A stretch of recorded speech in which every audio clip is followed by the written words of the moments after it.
Hey there, what's up? I really don't want this to be a 20,000 part video, but I just want to give like a little bit of a synopsis of a story to tell you and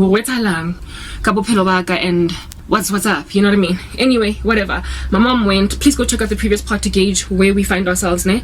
She went to the school parents' evening because I begged her.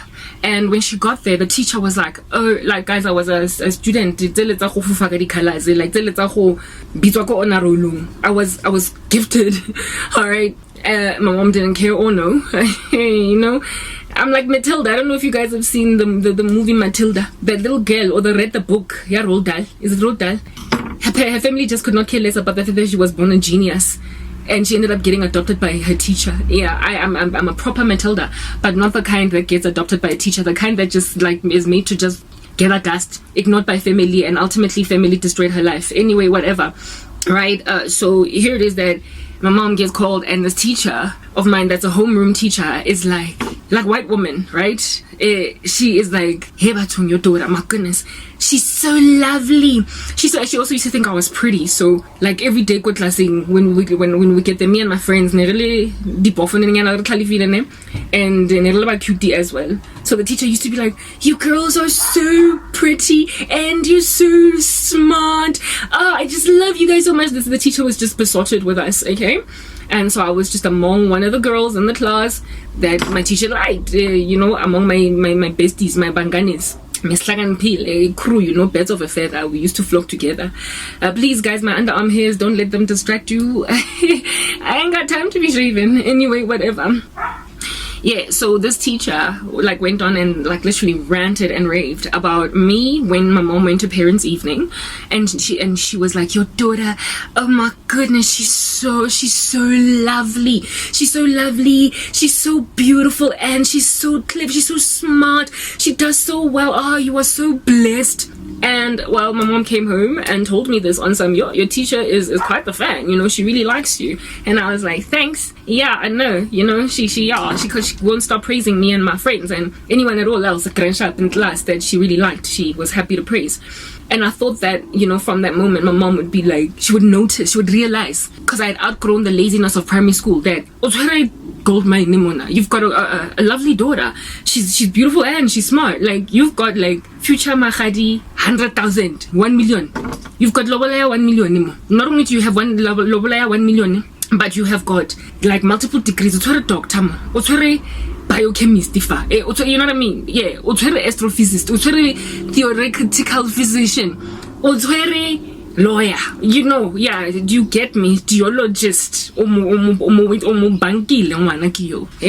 I thought my mama would realize that she has got like a little bit of an Einstein, but a pretty Einstein for a child. After that teacher basically told her what I wanted her to tell her. That's why I actually begged my mom to go, because I knew how much this teacher loved me. You know, these girls in the class that used to do well. And boys, I guess, yeah. But yeah, whatever, I'm speaking right now for myself, ne? I wanted her to change her mind about the fact that and I'm not going anywhere in life. And this teacher, I hoped that my teacher would change her mind, because I remembered how in primary school my teachers used to call her and complain that I'm smart but I'm lazy. But now I was like actually putting in the time. I was working, you know what I mean? It did nothing. She did not change. She did not become better towards me. Did not realize she's got a gem in her hands, a diamond. And I thought that maybe it's because, you know, when a parent is going through a lot, you think I know who hectic in my life, so habo one one day later, hey, I said strong to get her life together as a kid that cares for her parent. I literally dealt with my mom's negligence of me and like lack of care, like apathy of my giftedness. I dealt with it as she is going through a lot, because yes, she was. I mean, goodness, I don't know how we were nomadic when I was growing up. As in moving from pillar to post to, because my mom, like, she would sometimes lose a job, got retrenchment day, next thing we'd have to move to a smaller house. I lived in something like 5 or 6 different homes all throughout high school, okay? So I thought she was just stressed, and so again, as Kati so focus on me. My older sister had gotten a scholarship. These brains come from my dad. Please, guys, underarm hairs, don't pay attention. My older sister had gotten a scholarship to go and study in Italy, so she was the only, so I was the only kid kind of left behind.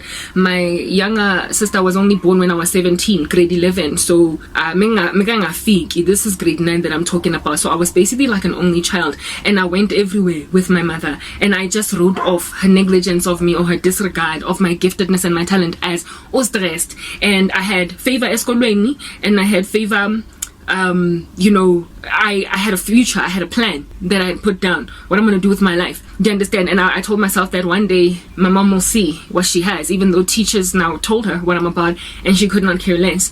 I told myself that I'm going to work hard, I'm going to study, I'm going to get my degree, I'm going to basically show her that I'm worth her effort and her energy.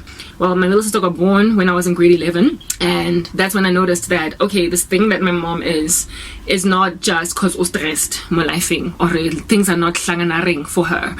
She just genuinely just doesn't care about me, because the love that she gave to my baby sister, I'd never seen it. I'd never ever seen it. She was a little bit more concentrated on my older sister, but I thought it was only because my sister one was living overseas at that stage, and I bet my sister was never lazy.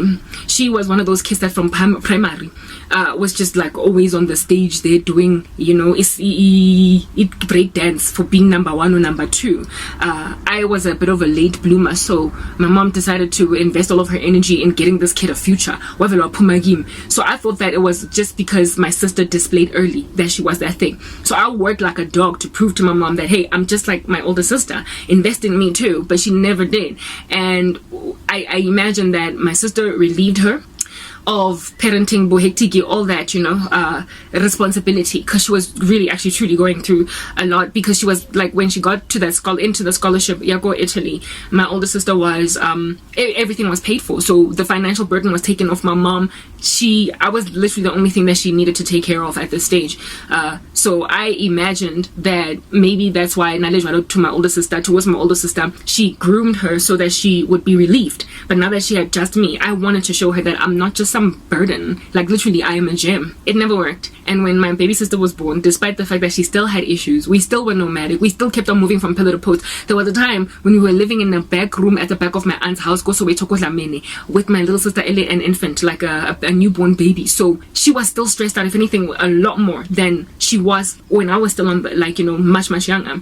And yet the protection, the love, the affection, the investment, I was like, oh my goodness, like, this woman hates me, like, she doesn't care. Oh, as in, anyway, so these are things that I just looked at and I took them in my stride. At least I was eating. I wasn't being treated like trash entirely. I was just neglected. Like, the situation now is really bad, guys. This is now trash treating.